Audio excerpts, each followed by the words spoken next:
MCing is really, you're trying to like, you're being a conductor. If the crowd is a symphony, you're trying to be the conductor to some extent. There are two things that I remember saying that I regret and that I should apologize for, who have a terrible record of killing journalists, jailing people for tweeting, and just an awful human rights record. If Yanni was American, she would be a superstar. She would be Simone Biles. Welcome to another episode of the That's Not Real Climbing podcast. I'm your host, Jenny, and I'm excited to introduce my guest, Tyler Norton.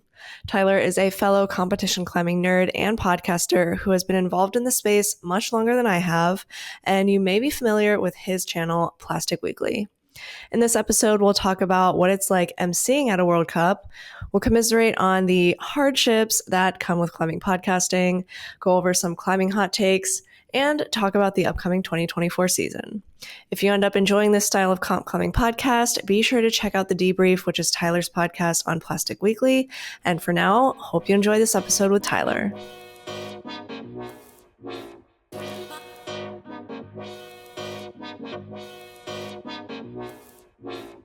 Okay, but yeah, let's get right into it. So, sounds good. I know you're not a huge fan of describing yourself, but I think people need a little bit of an introduction of how you got into climbing, how you got into competitions, and I guess your like knowledge on the history of climbing. Yeah, well, I think I started climbing like most people. It's just you get dragged to a gym, whether it's, your idea or somebody else's, but had a great time. At this point, I've been working in it for about 15 years almost, and been really fortunate to do a lot of things in kind of all different parts of the sport. So aside from setting and coaching and customer experience at climbing gyms here in Canada, also getting to organize a lot of competitions through our provincial bodies.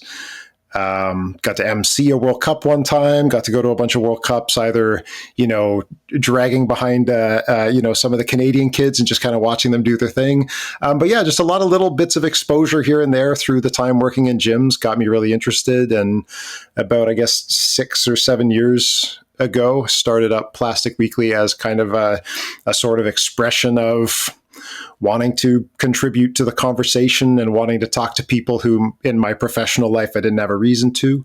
That's kind of the story. So I've just been really fortunate to get to experience lots of different parts of climbing. Most people, I don't think, get a chance to do that, or most people don't last long enough in climbing before they find better pay and whatever somewhere else. But yeah, that's just the reality of climbing, I guess. Yeah, unfortunately. How long after you started climbing did you start working at the gym and doing everything else? Also, you never told me that you MC'd at a World Cup. That's pretty fun. Yeah. It was 2015, a Toronto Boulder World Cup. It's the deep lore of me and Pete Woods. Toronto hosted a World Cup 2013, 2014, 2015. And in the first 2 years, it was Pete Woods and a Toronto local, Dave Voltan, I think. They were the duo for MCing it, not commentating it, just MCing it. And in the last year, I think Pete had a personal engagement somewhere in Europe. He couldn't make it. And I had been MCing a bunch of local comps in the area, and I got asked to do it, which was very kind. And it was a wild experience. I started climbing at a time where I didn't really have a strong career path. I had dropped out a couple times of different programs and stuff.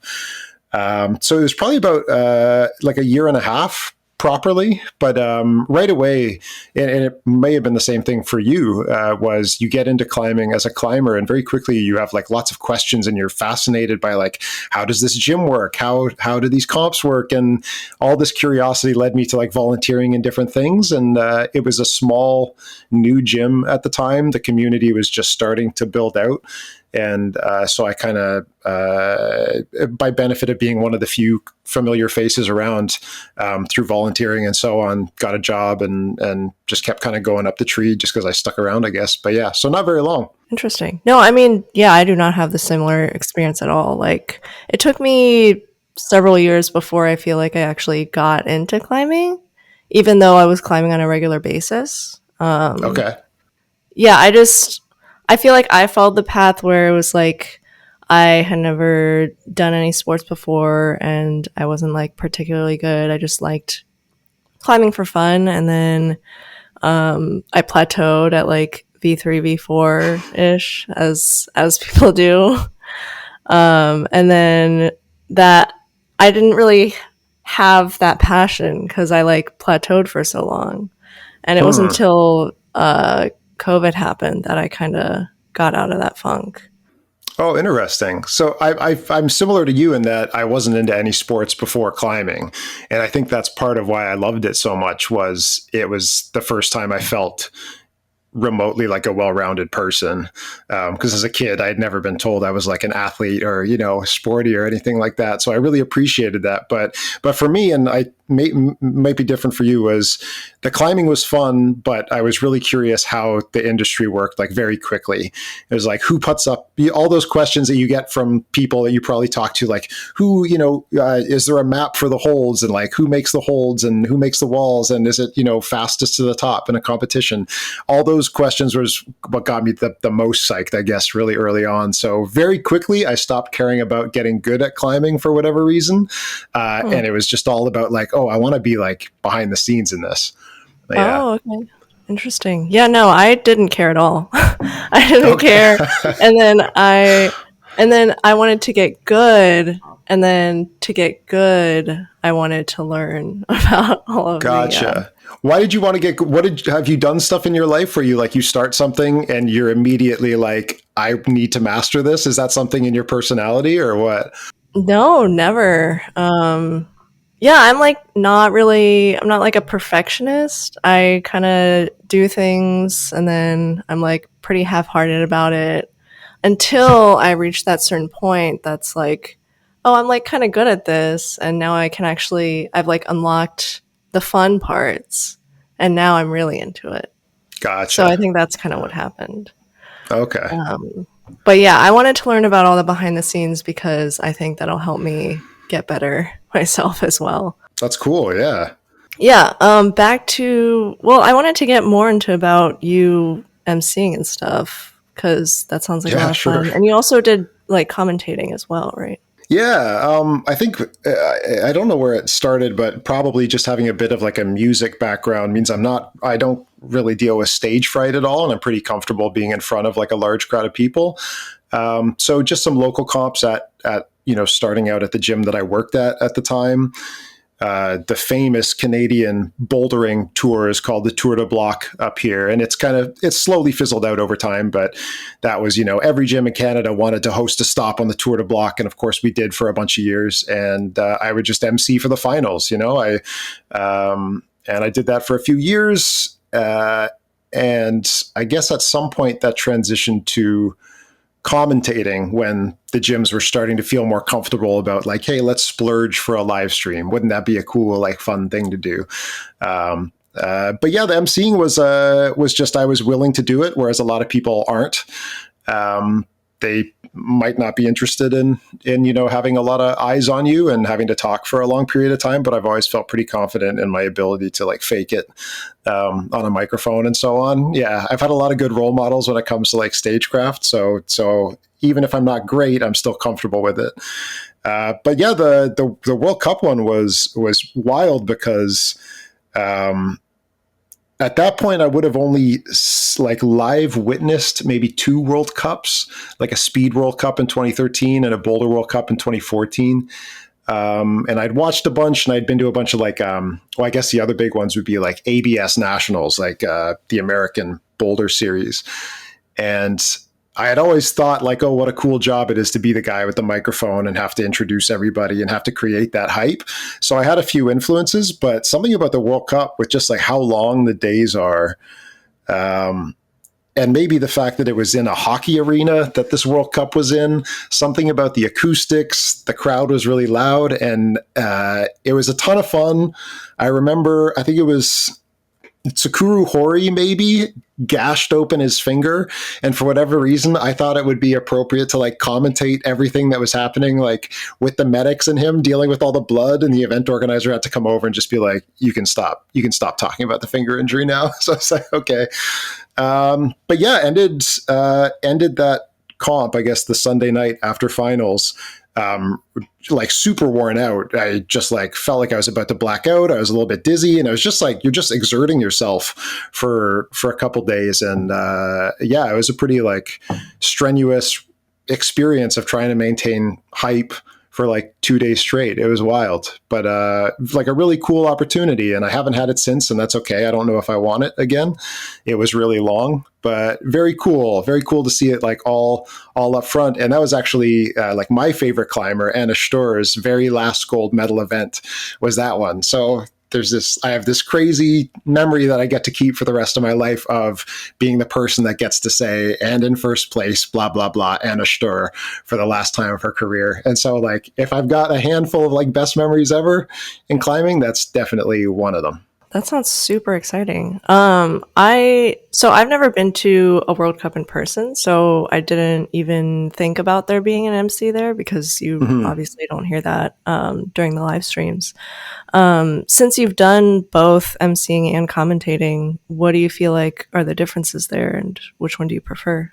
Yeah, I certainly prefer commentating because you're allowed to talk about more and you don't have to yell as much. And also, I might now not have been a great MC. I may have done like too much yelling. But MCing is really, you're trying to like, you're being a conductor. If the crowd is a symphony, you're trying to be the conductor to some extent. You're trying to help lead them towards big moments, and you try to cue it all up so everybody's like amped up right when somebody gets a top, and that's cool by itself. But commentary is nice because it's usually a bit more conversational, and you can actually talk about beta, for instance, or if Jakob Schubert is climbing a boulder, you would be permitted to say to the stream like, well, this is what Mejdi did and this is what Adam did, whereas obviously as an MC you're not allowed to just yell into a loudspeaker microphone what just happened. That breaks all the rules of isolation and beta sharing and stuff like that.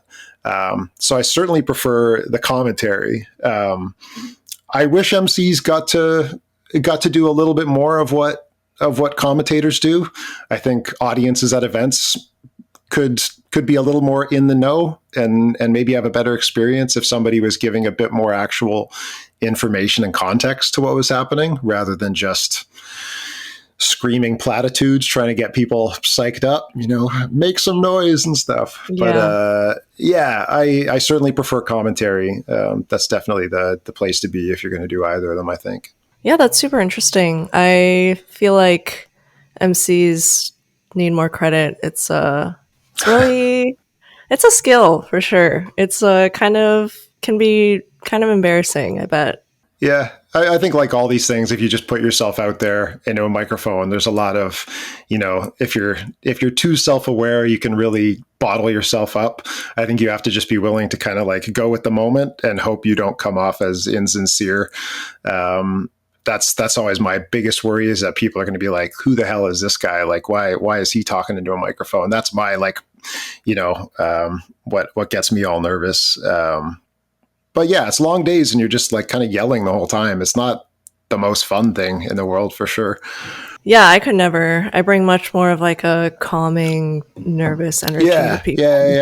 Yeah, of course. Yeah. But okay, and so you've done all that. How did you get started on the podcast? The gym I worked at the time was a pretty big commute from where I lived. So I was listening to a lot of podcasts for the first time in my life. And I think a bunch of different podcasts made me think, oh, there's room for this in climbing. At the time, the only climbing podcast that was like focused on competitive and indoor climbing was called Chalk Talk by a guy named John Blomquist. And sadly, I think they're all gone. I think, I don't know what host he used, but I think they're just erased from the internet, which really sucks because he had a bunch of great interviews with, hold shapers and gym people and competitive climbers and gym owners and stuff. Him and Jackie Huffley, who's involved with Kilter Grips now, they would do, after every World Cup, they would do kind of a roundup, kind of like what Plastic Weekly does. It was a shorter format and it talked kind of about different things. But that was really cool. There wasn't a whole lot of content at the time. And I thought, wouldn't it be neat if somebody was talking about issues in Canadian gyms or Canadian comp climbing? And then well, there's only so much to talk about in Canada, so let's do some American stuff. So, I just bought one of those little audio interfaces for microphones, and went around to places just recording with people. For the most part, I think I recorded all of them like face to face, just with a MacBook and a couple crappy little Shure mics. And then over time started using like digital interface or like online interfaces like the one we're using right now. And that kind of led to where the podcast as a video product came up. Just kind of that evolution from audio to video, I guess. Yeah, so I guess you managed to do a lot of interviews with, I guess, through working at the gym and going to competitions that way. Yeah, if you're a coach and you travel to a lot of competitions, you do meet a lot of people. You meet a lot of other coaches. You meet a lot of like comp organizers. You meet gym owners and stuff like that. And so after coaching for like 5-ish years, you start to feel like you really know everybody in Canada that's involved with comps. So within Canada, it was pretty easy to talk to people. If I wanted to speak to Americans, it was more of like, hi, I'm a random dude. Can I bother you for an hour or something like that? But within Canada, it's a pretty small community ultimately, so it wasn't too hard. Did you mention that you were a coach, or did I just totally miss that? I did not know that you were a coach. I might have buzzed over it. Yeah, I was just coaching kids. It was just, you start as a rec coach and you kind of follow your kids up, and a couple of them ended up at a World Youth Championship in 2015. So that was like another big moment, getting to meet lots of like international people.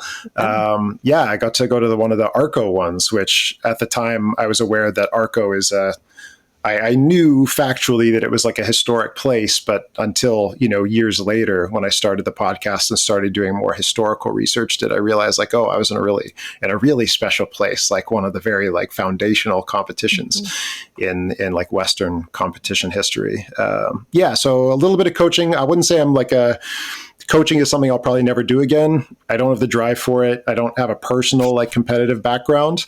So I think I was pretty good at working with kids, keeping them happy, making sure they have a good time, keep them safe. But when it comes to like trying to build a competitive drive, I don't have that myself. I can't really relate to that part of the human condition. So I kind of maxed out how much I could do in coaching, I guess.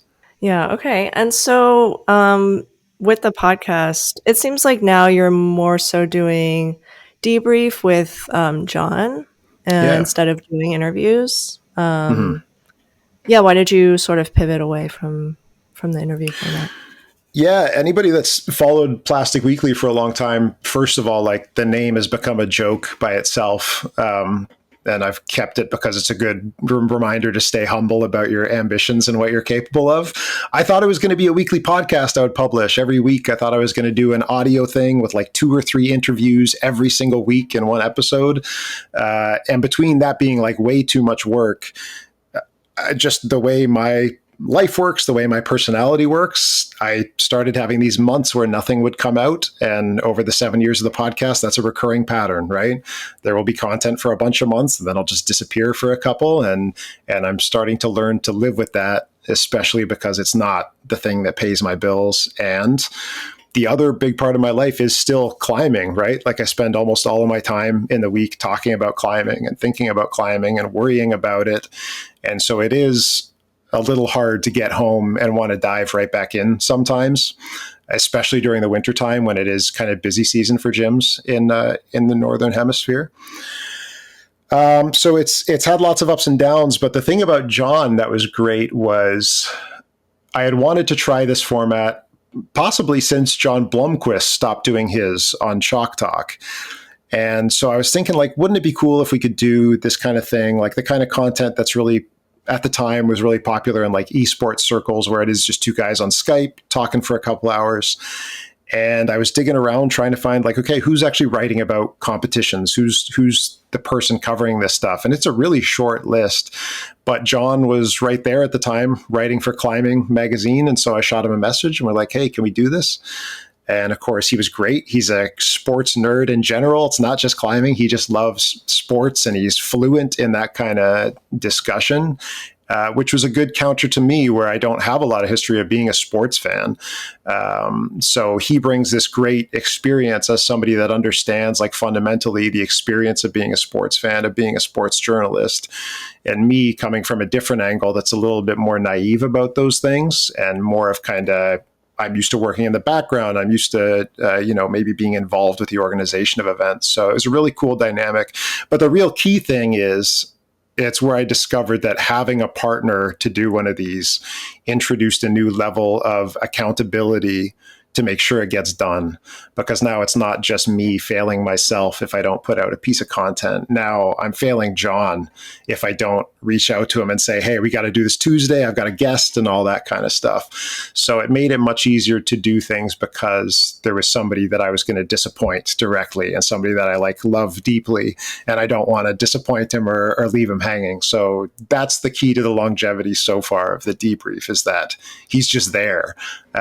He adds that extra layer. No, that's awesome. And 7 years doing this is, quite a feat. I kind of wanted to, I guess, commiserate on highlights and biggest struggles of dealing with the podcast. Yeah. What have been your highlights? That's a good question, man. Highlights of the podcast. That's honestly, maybe the first time somebody wrote me a letter, sent me actual mail. That was sick. I used to have this really lame way of ending the podcast. I think I said something like, if you enjoyed this, shoot me a message, just let me know you're out there somewhere. And for whatever reason, some people would occasionally write a letter, which was amazing. And that was really gratifying.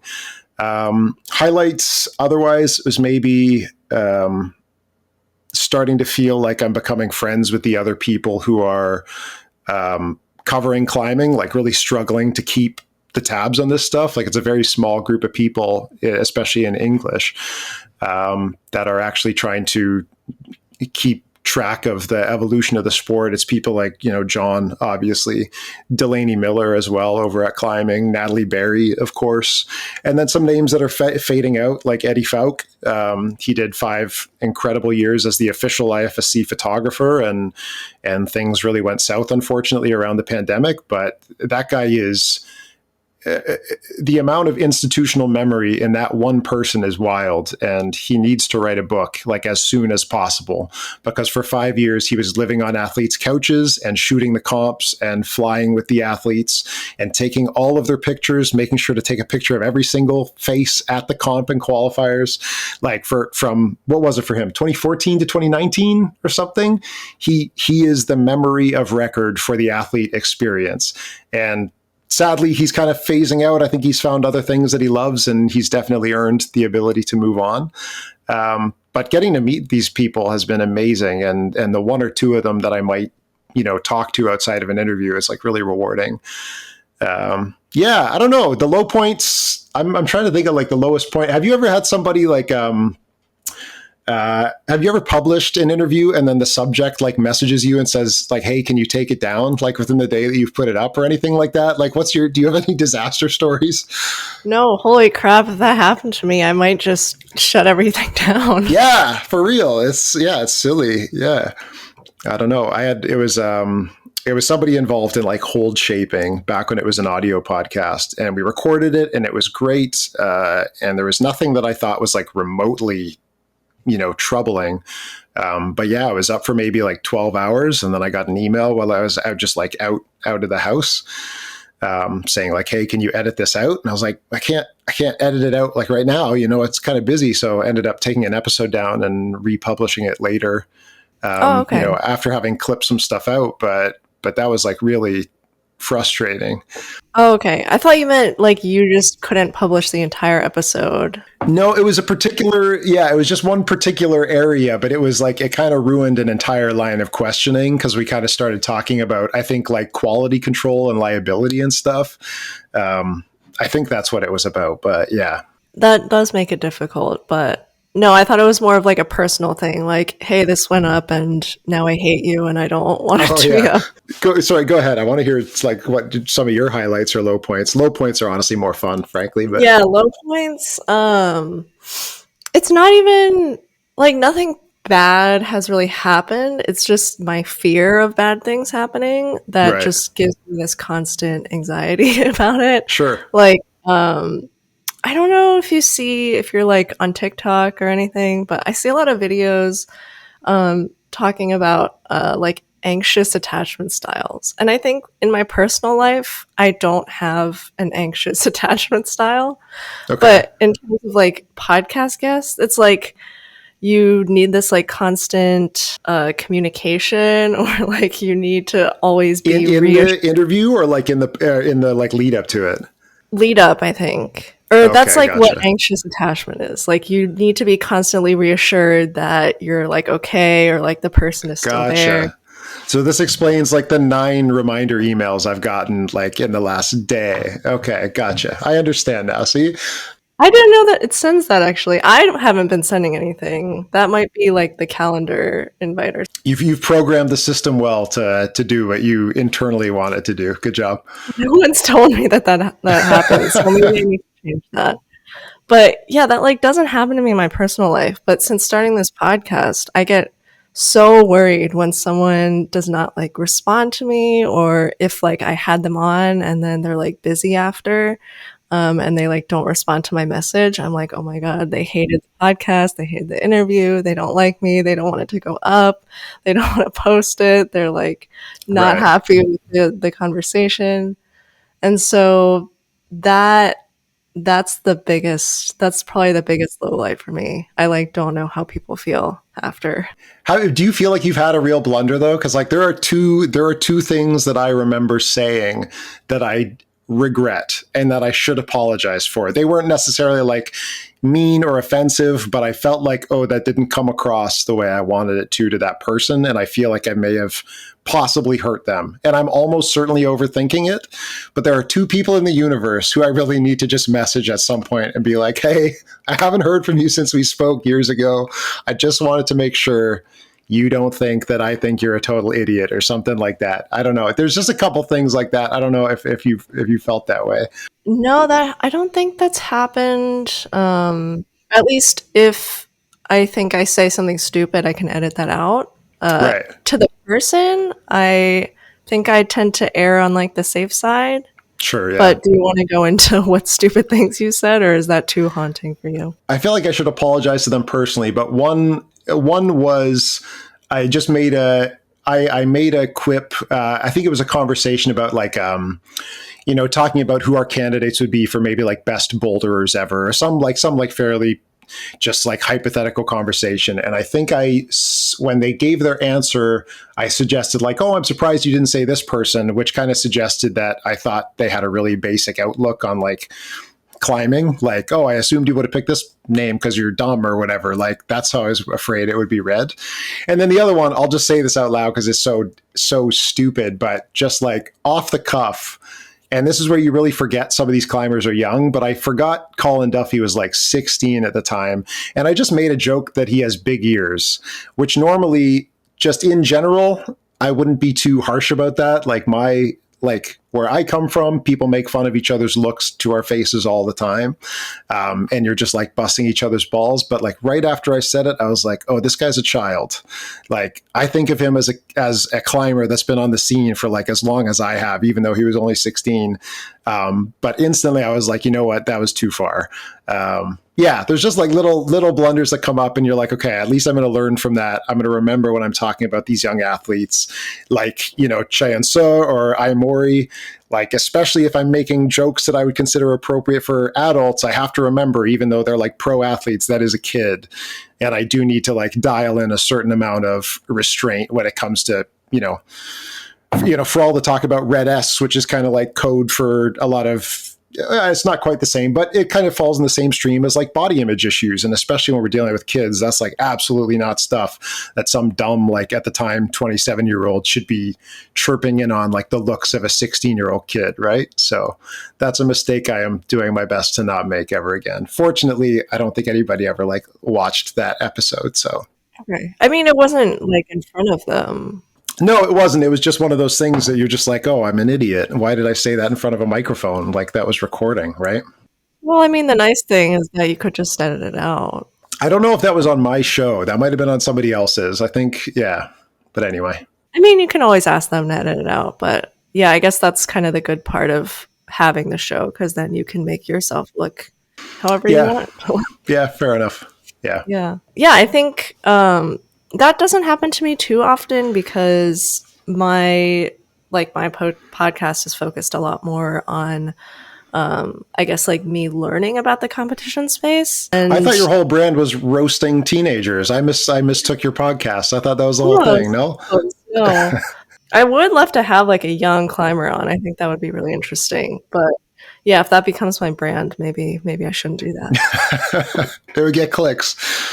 It would. But yeah, I think one of your greatest like strengths and abilities with your podcast is your ability to open up discussion and discourse on things that happen within comps, whereas mine is more just like interviewing and learning about the person and what they do within the competition space. But yeah, since that's kind of more of your focus and you talk about what happens within comps, what are some of your competition hot takes? If you were to ask like the Plastic Weekly crowd, like the regular viewers and like people that might make memes about this stuff, it's probably that I am pretty cautious about using words like greatest of all time and like legend and all those kind of things, which is funny. I don't know if you watched the IFSC debuted their podcast just like yesterday or something.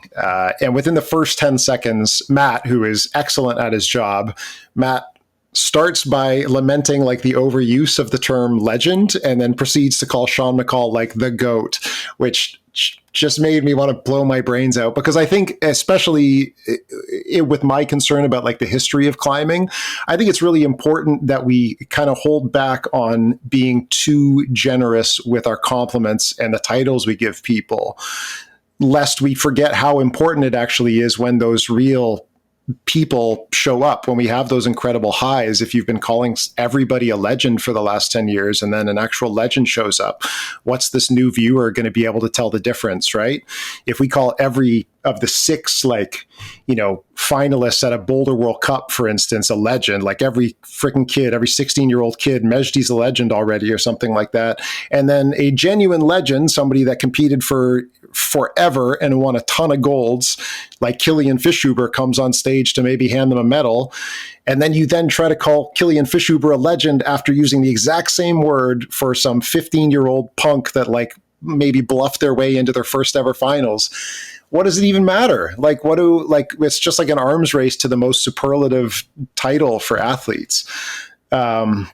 So that does require like a certain amount of awareness of the history of climbing, which just due to my own personal interests, I happen to delve into that, and I don't expect everybody to do that. It's not everyone's responsibility to do all the research themselves, especially, for something as like unrewarding as this. But yeah, I think my biggest hot take was like, especially like 2019 when everybody was calling Janja the GOAT, I was like, hold off a second. Like, if you're going to declare somebody the GOAT, here's the mental exercise I need you to do before you drop that title. Okay. If Janja is the new GOAT as of June 2019, whenever it was that she won Vail and swept a boulder season, if that made her the GOAT, who was the GOAT until that happened? Who was the GOAT before Janja? And not many people could even suggest another name in that category. And that was really disturbing. I don't think that title, because I can't think of a higher title. What is the better compliment to give an athlete aside from like greatest of all time?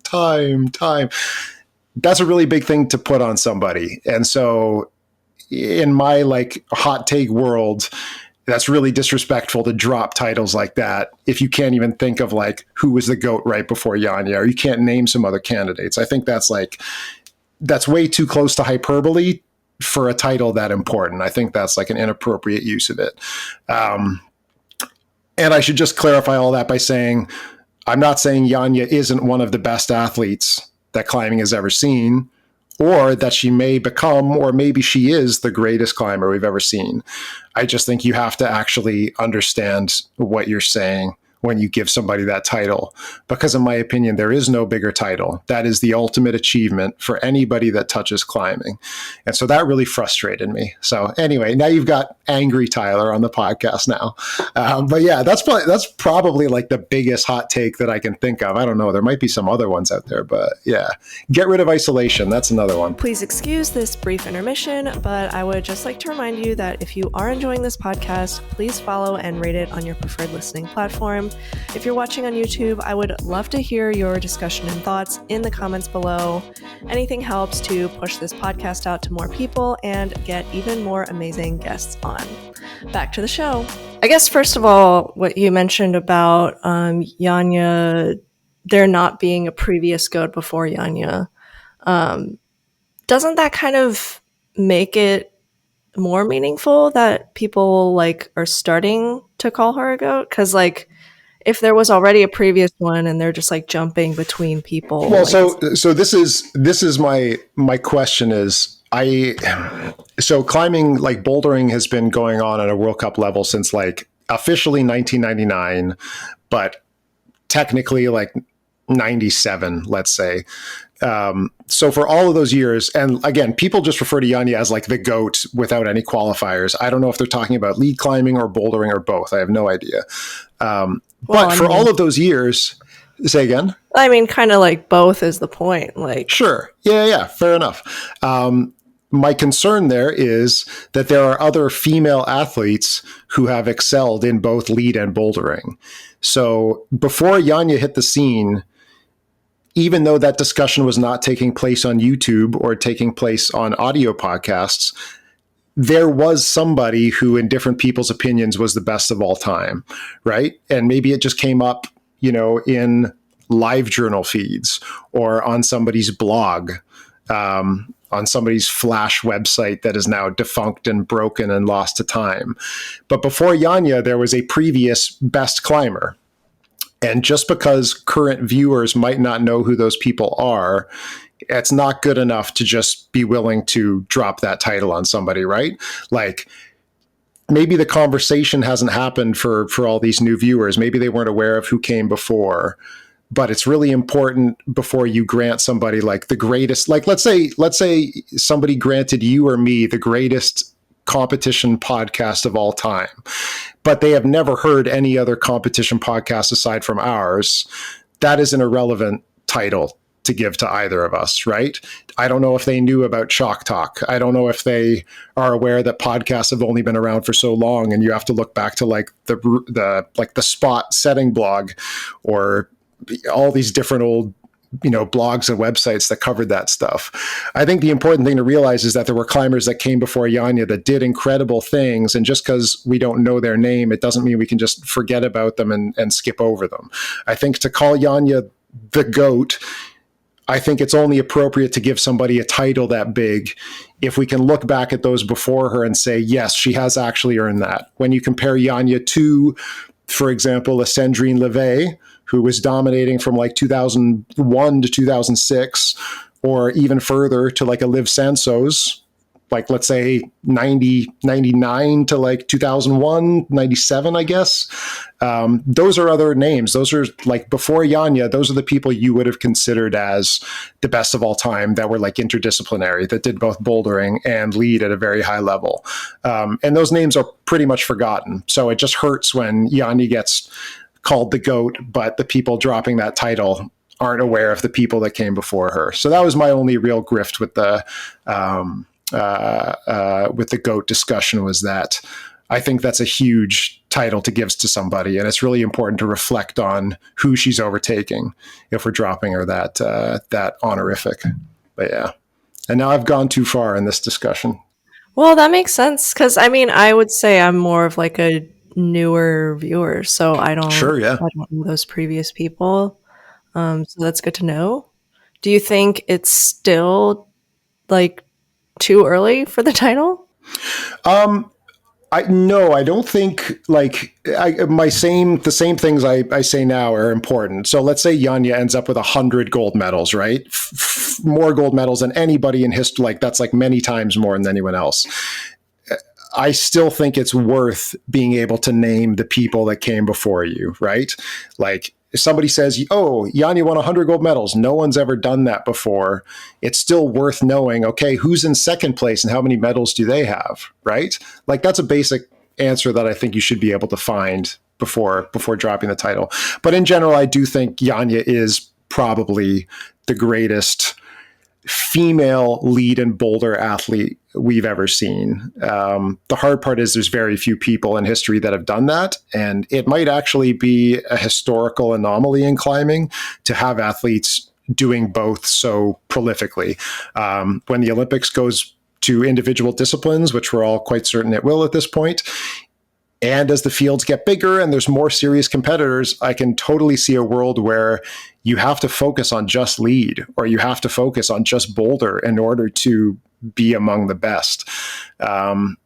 Setting has changed over the decades. The nature of competitions and the incentives for doing one discipline or another, they have all changed. So it's possible we're in this unique little pocket of time where we have all these talents who do both, right? This may not last forever. It hasn't been a very common thing to see repeat finalists in both lead and boulder in a season. That's kind of pretty out there. And maybe that'll stop again. Who knows? Well, I think that might mean like a future GOAT would be someone who can do all of that despite not having to. Maybe, yeah. And that's with these kind of like subjective titles we give people, that's the hard part, is comparing someone in the future who's in a totally different situation than those today, right? The two names I mentioned, Sandrine Levay and Liv Sensos, there was a very different time of climbing. For Sandrine, the format was entirely different, right? For both disciplines, it was a totally different way of competing. The field was very different, and there were different amounts of competitions each year. There were generally more comps for most of her years each year.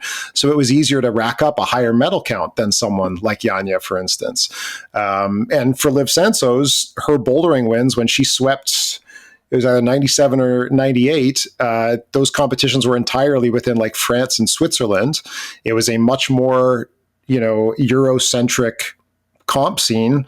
The field was much smaller, but she won all those medals in the same way that Janja did. So yeah, the context is really different. And that's where it's hard to parse, right? If it was as simple as just Janja has X number of medals, Sandrine has Y, and Liv has Z, it would be a simple conversation. But yeah, just the nature of the way it's all evolved, it is much harder. Yeah. Yeah. And then also what you were mentioning about getting rid of isolation. Why? Mm-hmm. Yeah, that's like where me as a comp organizer is the driving factor for sure. It was interesting, and Sean and Matt did their podcast yesterday, and that was something Sean mentioned to a similar question. For me, one of my goals with bouldering specifically, although it's relevant to lead as well, is to make the competitions a kind of format that requires less formal organization. And ISO requires a little bit more space, and it also requires more separation between athletes. It puts restrictions on who's allowed in certain spaces. So, like, if you just kind of imagine maybe your home gym, or gyms nowadays are like bigger and bigger, so it's maybe not as much of an issue. But the idea of having to like close off an entire wall so nobody can see it often means for different gyms that the venue is just closed and nobody's allowed inside. So being able to open up settings so that people can watch the setting, or the setting isn't necessarily blocked off, would be great. Not having to store athletes who are warming up in a separate room, in a separate building, like, the Salt Lake City World Cups. The climbers warm up at the USA Training Center, and then they get put in a car and driven to the venue where they have a secondary warm up. That's a huge logistical, just like waste of time that also costs money, right? And then lastly, just from like a crowd and spectator perspective, honestly, I really like the idea of the crowd being able to yell beta at climbers who are on the wall. That sounds like a blast to me, because most people give shit beta in the first place. But I think that would be a lot of fun. Now, I don't think there is a comp format necessarily where the only change you make is just like cross out the isolation part and just use the current World Cup format. That's just like an element to a bouldering competition that I think would be really interesting. And the formats would probably have to be different, and there's a bunch of different options for that. Garrett Greger has played around with some of those options. He did a Portland Boulder Rally a couple of years ago with that kind of concept. I think the guys at the Boulder Fields did the same, but I think that would be an interesting like kind of shift. Yeah, I think one time I saw this competition, maybe it was like the World Games or something, where they didn't have isolation and it was a different format. Yeah, possibly. So you like literally just want that because of the logistical. Yeah, logistical, and I think it opens up, I think it makes you think differently about what a boulder comp is. I think right now, where it is very much like the athletes are only competing against the wall. They don't get to see each other. They don't get to climb in response to each other. I don't really love that. And I think if you get rid of ISO, it gives you more options to how a boulder competition, for instance, would run. So that's just one element, I guess. Yeah. You don't think it'd be like harder for route setters to create separation if they could all see each other climb? I think that's a super relevant concern if you use the current format. Yeah. So if, let's say, you are forced to climb a boulder for 5 minutes and I just get to watch you for 5 minutes and then I go after, yeah, I'm gonna have a way better chance of topping thanks to watching you, run some attempts on that thing. That's totally true. And that's like one of those reasons why it's probably not compatible with just like a regular World Cup format. You would probably have to make some other changes. But yeah, I think that's something when people talk about comp formats, it's kind of important to consider like, don't necessarily start with the current format. I think a lot of people's habits are to take the existing World Cup format and want to change individual lines and just make these little adjustments. I think those can really stack up and create problems. It's often just easier to say, what do I want the experience of the climber to be like? What do I want the experience of the route setter to be like, or the audience member to be like? And start building honestly from scratch. And that's a really fun mental exercise to think about, okay, what do I want scoring to look like? What is the best boulder and how do we get them to demonstrate it in an hour? Yeah. Yeah, I don't know what that would be like. I've also seen some like flash competitions. Like one attempt comps, you mean? Yeah. Yeah, I think that's a great idea. I love that. That's super fun. Yeah. Now, so long as I guess the one thing I'll say is I don't enjoy the competitions where they get to try the boulders before the comp. I super, super hate that. But yeah, like a comp format we thought would be really fun one time was just imagine this as an experiment, okay? A boulder wall with, let's say, 9 boulders on it. And every competitor gets exactly 9 attempts total. And which boulders they get to use those on is up to them. You can use 1 attempt on every boulder, or you can use some of those on just boulder number 1, some of those on boulder number 2, and boulder number 3, and you ignore the next 6, right? So now, obviously, there are like lots of different considerations about how you're going to route set for this, but it's really interesting if you start just like pulling apart comp formats completely and just start from fresh. Like you and me, 9 boulders in front of us. We both have 9 attempts. Are you going to climb first or are you going to wait for me to climb first? Which boulder are you going to choose if you're allowed to choose, right? Maybe we just say there's no running order. You just get to start on whichever one you want. And you don't have to go in a particular direction. And you can just watch Tyler climb for 30 minutes before you try your attempts. Like, yeah, I think it's really fun when you start thinking about this stuff. And you also start to realize like, oh, there's a lot of comp format ideas I can try just with me and my friends at the gym. You're just like, hey guys, there's a new set on the wall. Let's try this thing. We get 9 attempts tonight and we see how many tops we can all get, but you just get 9 attempts. So I think that's something people should try out is just like try a new game with you and your friends and see what's fun. Well, I mean, you are the one who organizes competitions and works at a gym. So I think you're the one who should take that on. In my own little way. Yeah. Yeah. I try to. Yeah. Okay. Some other hot takes I wanted to see if you had opinions on.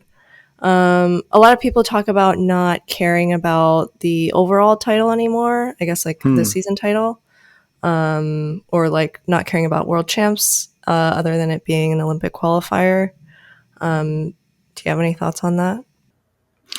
Yeah, I guess I do. Like starting with World Championships, it's one of those things you wish you could do every year, right? That's the one sad thing is it certainly feels structured at this point to be a qualifying event for an Olympic Games, which is a little frustrating. I would love it if every year we could have a culminating event where we get to see the best climbers in the world.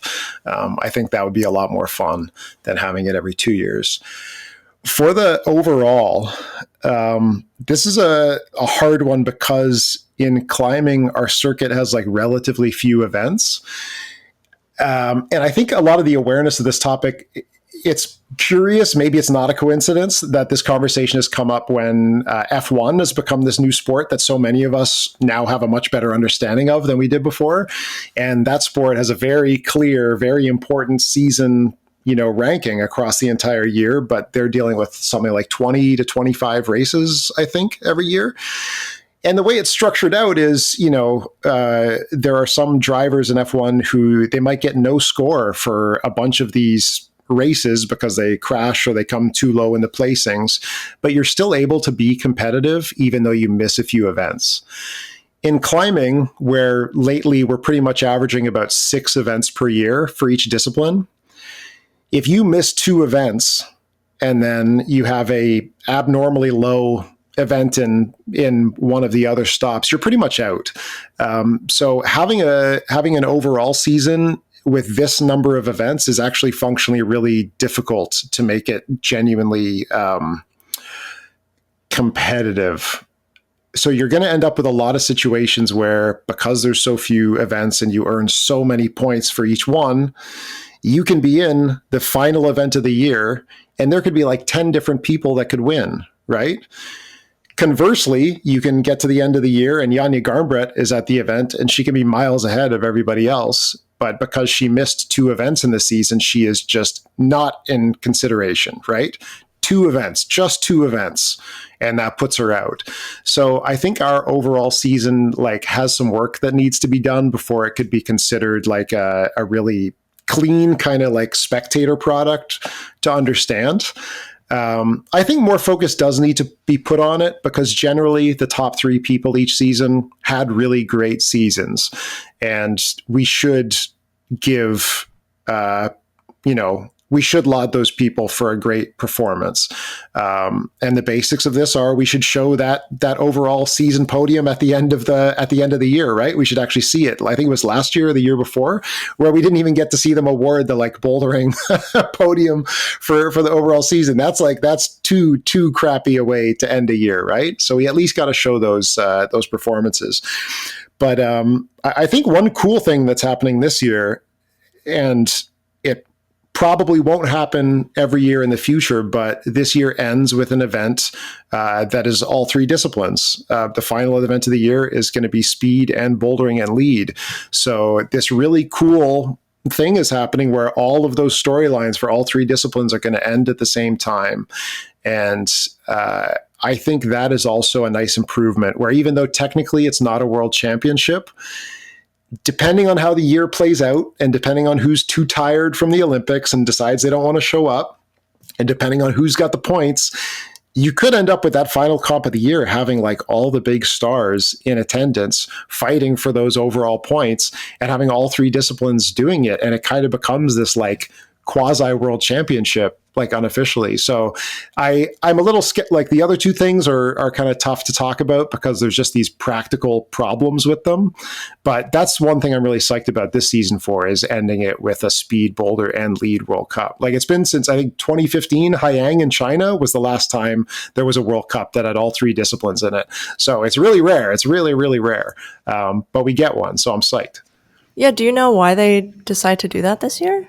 So if I remember right, the last World Cup's going to be in South Korea. They are the host of the 2025 World Championships, right? So I think what it is if you're going to host a World Championship, you must, the country that's hosting the World Championship must have hosted events, I believe, in all 3 disciplines in the year before. So it's basically written into the book that if you're going to host a World Championship, you need to prove that you are capable of running a speed event and a boulder event and a lead event in the year leading up to that.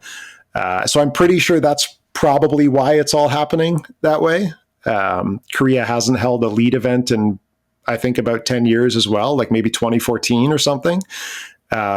We know they can do boulder and speed because we've seen it the last couple seasons, I think, but they need to prove it on lead. And so for whatever reason, in terms of like when in the year it is, I don't know why necessarily the IFSC put it at the end of the year, but I believe that's why you're seeing all three happen at one event. Interesting. Yeah, I didn't know that.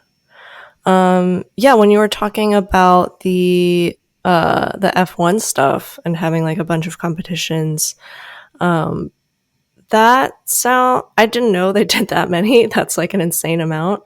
I can't imagine. A lot, yeah, I can't imagine at the state competition climbing is in right now that would be feasible at all, considering how expensive it would be for athletes to attend these and then like not even win much money from them, especially given their like current budgets. So yeah, and there's also not a lot of countries that are able to host World Cups. Like hosting World Cups is very expensive, so it's just simply not an option for the most part. And I think that also reminds me of like the environmental impact that people are talking about when it comes to going to competitions. I think that was a big thing with the like NEOM games in like Saudi Arabia.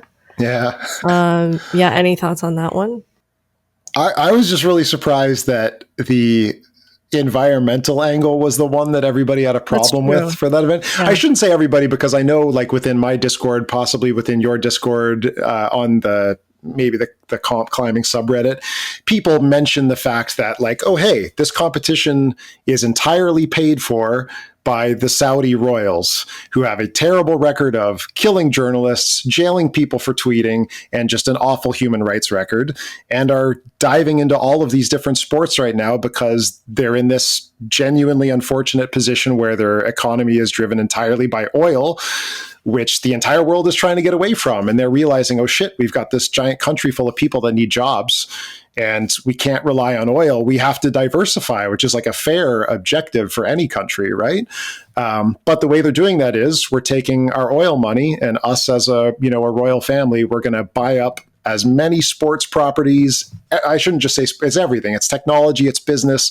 They are trying to just like take these different parts of the world's economy and take it into their kingdom so that they can basically treat it as their own and kind of sustain their country, which is fair. The frustrating part is,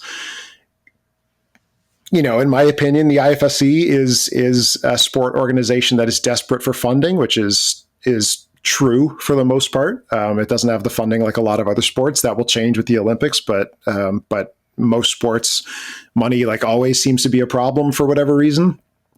So we are exactly the kind of people that would be like, yes, absolutely, please give us whatever money you can take, and we'll absolutely host this competition.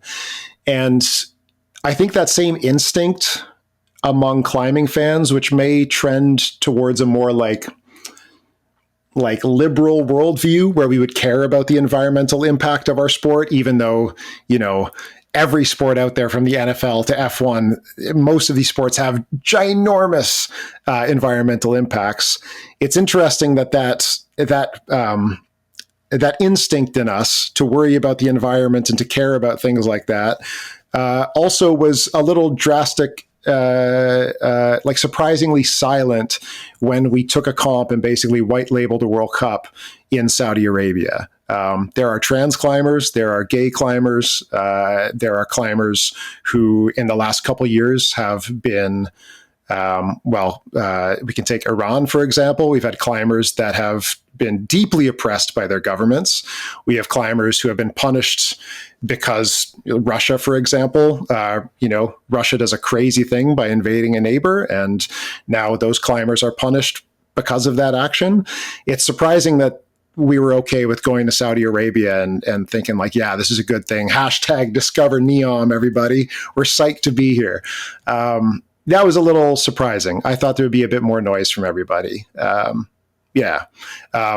In talking to athletes and talking to people involved, there is the word is lost to me right now. It's on the tip of my tongue. So I'm just going to use the word acceptance. It seems like there is a reluctant acceptance that this is what pro sports is, especially if you're involved in like the Olympic world, where for whatever reason we decide we want everyone involved and we claim it's about peace, but we ejected Russia for 2 years, and now they're back. We're willing to have all of these national partners that have objectionable human rights records, from Saudi Arabia to China to whoever you want. You could add a ton of people to that list. You could add the United States to that list at different parts in their history, right? Like that's not a stretch. So it's interesting to watch the climbing community, not just the athletes or the organizers, but also just the fans, have to think about that and decide whether these things are important to us or not, whether you're going to watch NEOM. Yeah, it's interesting. The environmental impact is a totally fair question. I would just say, and maybe there are people suggesting an alternative and I just haven't seen it, but I think you do have to ask a practical question like, okay, do you want international competitive climbing? Well, we need climbers from different parts of the world to meet up in the same spot to do this, right? So that's just a practical limitation that has to be honestly discussed. Yeah, I don't really know how we would get around that, but yeah, I definitely was surprised that it was the environmental issues and not the political issues that people were discussing. Yeah, thanks for elaborating on that. I feel like I didn't even know that's the reason why they started to create the games. I just thought they were oh, it's fun to host sports. Yeah, I won't I'm not going to retread it or go too deep in it. But yeah, Saudi Arabia just economically has a really big question that they're having to deal with. And there's nothing wrong with trying to rejuvenate your economy. But it means for a lot of us, Saudi Arabia has tons and tons and tons of money, so much money, and it is all controlled directly by their government. So when an event is held by a government company, you're saying, okay, we want to team up with the government directly, right? So this isn't just a competition being held, by a gym in the Netherlands or a gym in the USA. This is a gym being held in the Netherlands that is paid for by the government of the Netherlands or the government of the USA. And it's up to us whether or not we want to take that money, because that paycheck came basically directly from the Kingdom of Saudi Arabia straight to the IFSC. And we got to decide if we want to work with a government like that. Yeah, very interesting food for thought. Okay, last competition hot take, the new Red S policy that came out. Yeah. Did you get a chance to look at that? So months ago, I looked at the IOC's policy that they put out. I can't remember what it's called, but they did kind of a recent rewrite of their Red S policy. Interesting, and I can't remember her name, but one of the big doctors in this is actually from down the road at McMaster University in Hamilton, nearby. I think her last name is Mountjoy. So it was cool seeing a local connection to this stuff. Yeah, I'm really excited that we have a much more specific policy that lays out quite concrete steps for how it's supposed to work. Like any policy, what we're going to have to judge them on is how it is implemented. Federations get to perform most of these tests on their own. So we have to see if federations are keeping their athletes' interests in mind, or if they're going to fudge some numbers or be a little less than truthful for the sake of maybe keeping some of their best athletes in play, which earns those federations money. So that's something to be wary of, is if you have your best athlete winning all these golds and they're an Olympic hopeful, you might get a butt ton of money from your country's government because you have an Olympic medal hopeful. Whereas if you take them out of play because they're unhealthy, you lose a lot of money. And that's just a genuine conflict of interest that we have to be aware of. And then lastly is how the random tests work. Who's going to be performing those? How often they're going to be performed? How is that stuff going to be enforced? So I'm really optimistic that we have an improved policy. I'm really excited that the athletes were so involved in it. That is awesome. But now we have to judge it on how it's implemented. And that was really the weakness of the last one, was there was a policy, but all of a sudden it stopped being enforced. And that's when all the trouble happened, was when nobody was enforcing it anymore. So over the next year, the next couple years, let's see how it goes. So cautiously optimistic, I guess, is what I would say. Maybe I misread it, but I thought that this was done, this like testing and everything was going to be done at the IFSC level.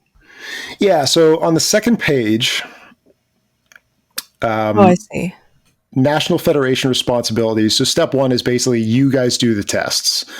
And then all that stuff kind of gets sent to the IFSC, basically just saying, hey, this athlete is good or this athlete is not. The random testing is monitored by the IFSC.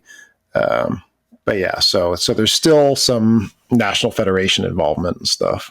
I also just thought like a questionnaire was kind of funny because you could just lie, right?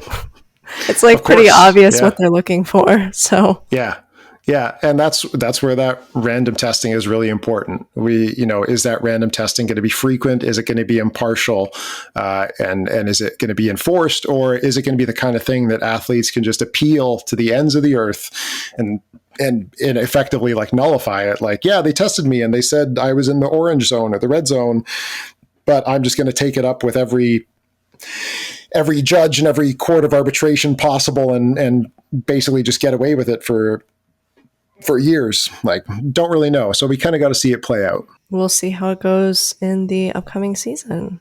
Mm-hmm. And speaking of the upcoming season, I'm sure you have a lot of season predictions.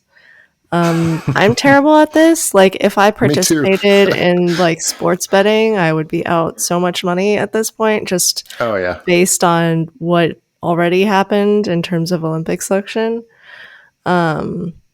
So I guess first of all, I'm not sure if you have any insight on this.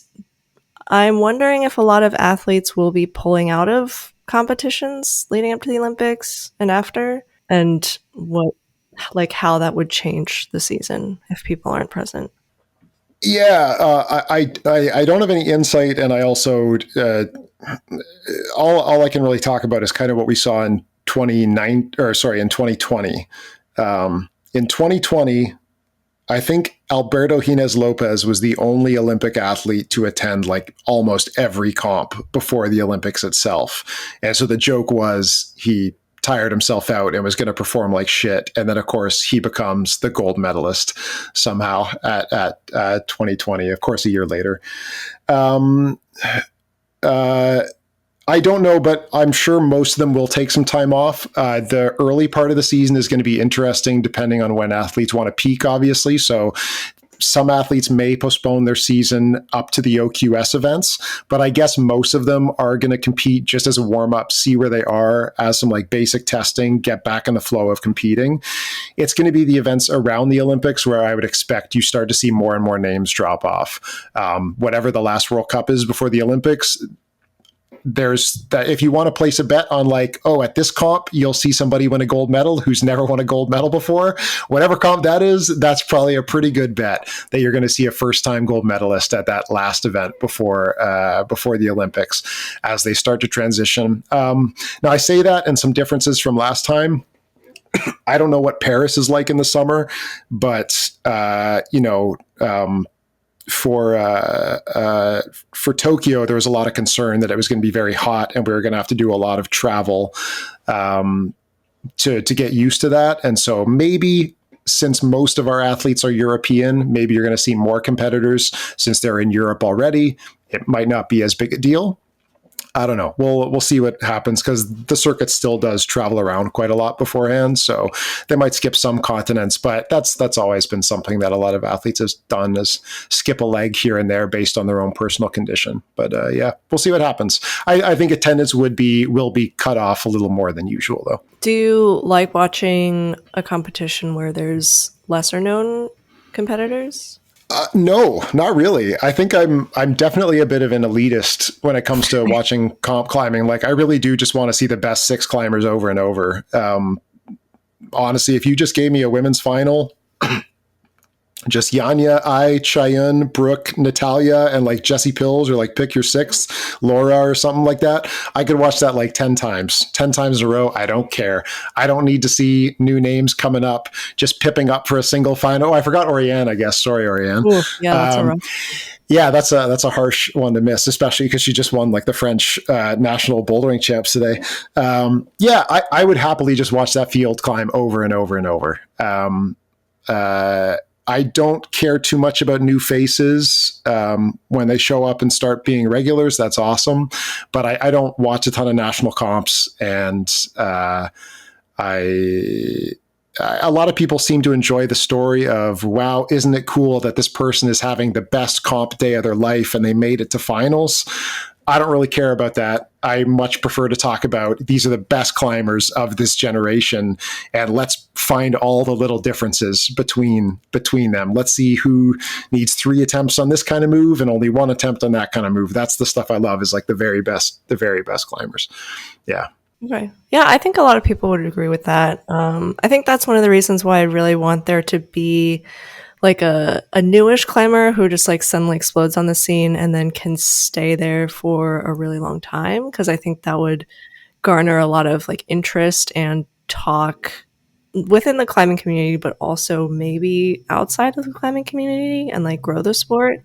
So I really want Serato to like go really far, or like Toby. Yeah, I think that's super fair. And, like the athletes that I will always have a special place in my heart were the ones who debuted in 2019, because that was the first year that John and I did the debrief. And so specifically, Mori and Cheyenne Suh both came out of nowhere that year. Mori, not so much. She only like got like one bronze medal or something like that. But Cheyenne Suh, never seen her before. Yanya Garnbrett just won the entire World Cup boulder season, and she's a lead climber at the time. We're like, how you're a lead climber? You just won the whole boulder season. Now you're coming to lead. You're obviously going to win it all. And then this little kid from Korea absolutely destroys. And so getting to witness that was amazing. And I think you may find, I don't know which year was your first, if it was last season, but my guess is you may end up developing a connection with somebody like Serato the same way that I feel for Cheyenne, where it's like, oh, you came up the same year I did. And for that reason, you're like, you kind of mean a little bit more to me. But yeah, there will always be those new people. They'll come, and it'll be a shock when they show up, and ittle be amazing. Well, the thing is they have to stay, because especially now with the Olympics, like, I guess I'm just thinking about how Michael Phelps is huge, and he stayed in the scene for so many years and got so many medals. I feel like that's kind of what we need to grow the sport and for people to hear. Because like, who watches swimming? Yeah, nobody. And I think that's something we should be really conscious of, is like, not a lot of people watch climbing. And so I think, like, going back to the format thing, it's worth rethinking our format. Maybe we don't have to feel married to this. Like, we have room to experiment. It's really important to grow viewership. But yeah, like, I think having Yanya is exceptional. The only thing more you could ask for her is that she would be American. There is just like an American bump in media coverage, and like, the US media, if they have an incredible athlete, they will blow them up on every billboard, and they will become like international names regardless of what sport they're in, right? If Yanya was American, she would be a superstar. She would be Simone Biles, right? It would be unbelievable. But I think Yanya is that person, right? Like, Yanya is a generational talent for sure. So I think we're really lucky we have her, and I expect the next like kind of 5 or 10 years is probably going to be more like, the way climbing history, especially in the women's field, is you usually have like 2 or 3 athletes that are all right at the top together, and no one is necessarily dominant. So I think this Yanya period will slowly trickle off, and you'll have a couple names. But I think enjoy Yanya while she lasts as being like the singular dominant athlete, because it may be a long time before we get somebody else like that. Yeah, I guess the only issue is that she's not American. Yeah, exactly. Maybe we can convince her to, get her to marry an American guy, get over there, and we'll do whatever we have to. Yeah, it'll be good for the sport. Yeah. Who are your favorites for the Olympics? Ooh, it's much harder on the men's side. For the women's, I would there are caveats to all these things always, so I'm not even going to bother. Janja Garnbret is my pick for women's lead.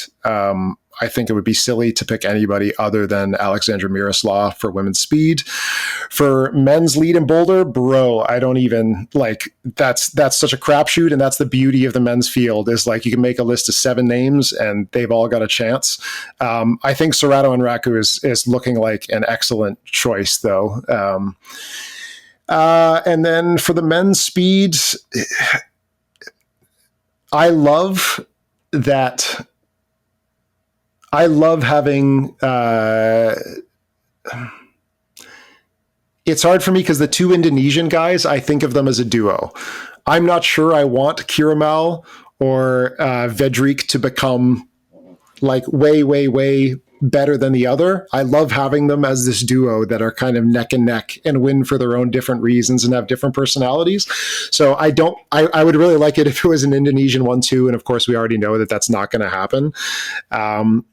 Because they're not both going to be at the Olympic Games. For men's speed, yeah, that's a tough one. I'm not really sure who I want to go with for that one. Okay, I'll pander for my men's pick and speed. This one goes out to those in the know, but yeah, I'll pick Sam Watson for it because, you Americans could really use a win. That would help us a lot, frankly, as a sport. So you're my pick. Okay. Yeah. Interesting. Yeah, I mean, I guess it's less likely on the lead and boulder side. Actually, that reminds me, one of the surprises for me qualifying for the Olympics was Colin so early. I mean, eventually, sure, but yeah, I didn't know he wasn't having like a super great season. No, this was a terrible season for the American men. Like, yeah. American men in boulder and lead specifically, not so much speed, but yeah. Yeah, was there any other athlete that you were like surprised about qualifying? I think I would probably say like for the lead and stuff, I think really just Jessie Pills being right at the top.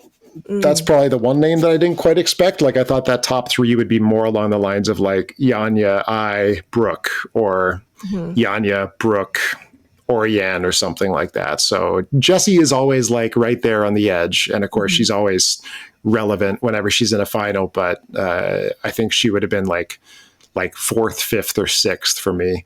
But yeah, I think with a lot of these events, like especially in the combined, I don't feel too surprised anymore at most of the results. Yeah, I don't know. Okay. Yeah, I think for me, as a newish viewer, I know Jakob is super decorated, but I just like haven't seen him compete that much the past couple of years, and so I did not know he was gonna. Yeah, I didn't know he was gonna qualify so early. Yeah, I think Jakob is one of the unsung heroes, and I think the time you should like. I don't think there's any content around this, but he won 7 lead World Cups in a row in 2011. He would have been 21 years old, and he was competing against guys that were like kind of like 6 to 10 years older than him. And he absolutely dominated that season. He didn't win the world championships because it was like Ramon, like one of the Spanish guys that won that. But if Janja's 6 in a row was impressive in 2019, like Jakob is right up there winning 7 out of 7 in a row, but I think it was like a 10 World Cup season in 2011. Like there used to be like way more World Cups a lot of these years. You would like fit in 10 lead World Cups in 1 year plus a World Championships. Yeah, and that's what's kind of messed up is Jakob Schubert's peak. His like peak in terms of medal count per season was 13 years ago. Yeah, that's crazy. And he's going in still as an Olympic favorite at this time, right? Like it's not worth underestimating him like at any corner. He can turn up whenever, and I'm not necessarily saying he's consistent because he isn't, but Charlie Bosco like kind of mentioned leading up to the last Olympics that that Jakob just has like a big game player mentality. He suits up for the big moments. And when it comes to world championships, he is ready on those days. I think you have to go back like over like 12 years before you find a lead world championship where Jakob wasn't first or second. The guy shows up. He is unbelievable. So I wouldn't necessarily put him as my bet to win the World Cup. I just said it would be probably Serrato and Raku, right? But not going to be shocked if he comes second or third or first. You never know, man. He's incredible. Okay.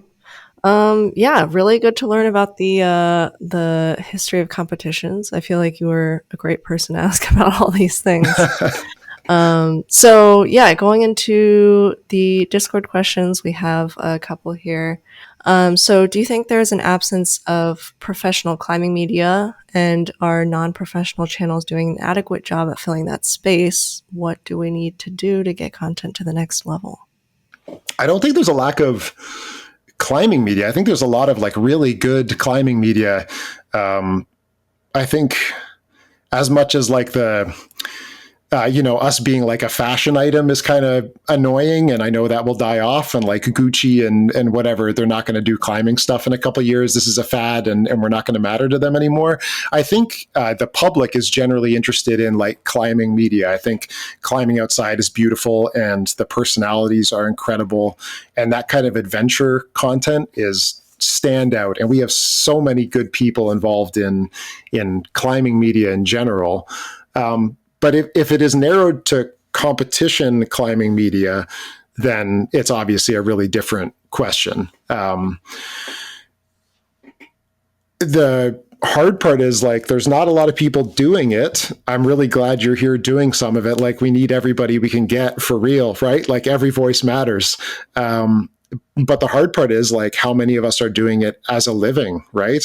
John Burgman, he has his, he's in a lot of different types of climbing media, not all competition, to try and make things work. Delaney Miller also is not just competition climbing. When she does comp stuff, it's unreal. But she has to do a lot of like outdoor stuff as well. And I'm sure she enjoys it. Actually, I shouldn't make it sound like she's like just a comp person. Same thing with Natalie Berry. Like, she has to straddle both worlds. Like, she's doing the hill climbing stuff in the UK, which sounds to be just awful.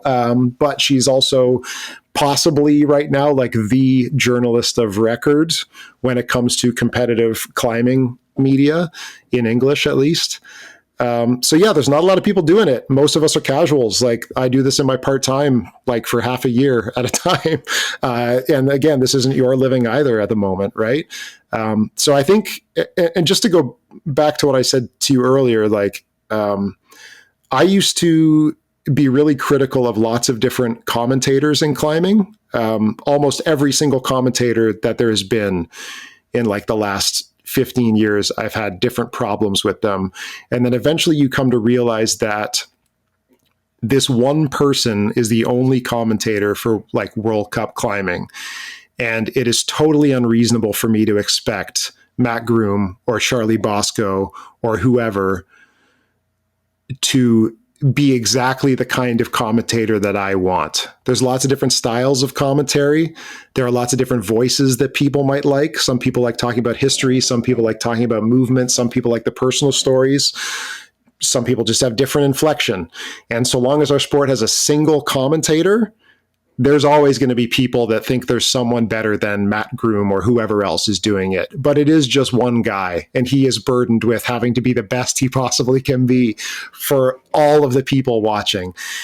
And I think that's just like an important reminder that the more people like you or like me who are willing to add their voice and create content in competitive climbing, there are people that were waiting for your voice and waiting for your interviews. They didn't like my stuff. They didn't like somebody else's stuff, but your stuff is exactly what they wanted, right? And the same thing could be said for some people for my stuff and so on. And so I think if anybody is interested in any way of creating any media around competition climbing, absolutely do it. Whether you want to do like data journalism and visualizing stuff like Rory is at Inside Climbing. If you want to do, you kind of mentioned like this, your angle is sort of, I'm new here, I want to know everything about what's going on, like get me in the loop, to my thing, which is a lot more kind of lately it's been commentary and analysis and criticism and stuff like that. Like, we need everybody we can get. So even if you can do one YouTube video, a year, or if you're writing a column for a blog, like, hop in there, let us know that you're doing it. We'll share it. Like, every single person makes a difference to making this the kind of sport that more people want to watch. So yeah, to answer the question, no, I don't think there is enough competition climbing media, and that's always going to be hard because there's no money in it. But if you've got the time and you got the interest, please hop in. Because every voice will have some people that want to hear it. So please do it. Yeah, that's really nice. I think that's a really good way of putting it. I don't think I thought of it in that way. I guess the way I felt was kind of like, especially with the like the podcast coming out on the official IFSC channel, I was like, oh, well, they're like doing this, like maybe I don't need to do it anymore. No, don't stop. Don't stop. It's like, oh, I mean, Mac Room, he's great to talk to. I'd love to listen to him talk. But yeah, that's a really good way of putting it. Next, or I guess last Discord question. What do you think about the role of gyms as a place that people start careers? And how do you see the role of that space for the next generation of teachers? I'm going to pull from Chris Danielson, and I'm just going to go with something so there's a guy, if I'm being too pedantic, I apologize, but I'm just going to roll with the angle. There's a route setter in the US named Chris Danielson. He used to be a really big name in organizing the competitions in the US. He was really involved with USA Climbing. And if I remember right, he was the guy that really started the route setting accreditation process in the USA, like being a level 1 route setter or a level 4 route setter or so on. And he wrote, was it like a gym? I can't remember if this was a blog post or like an introductory like chapter to like a how to route set book or something.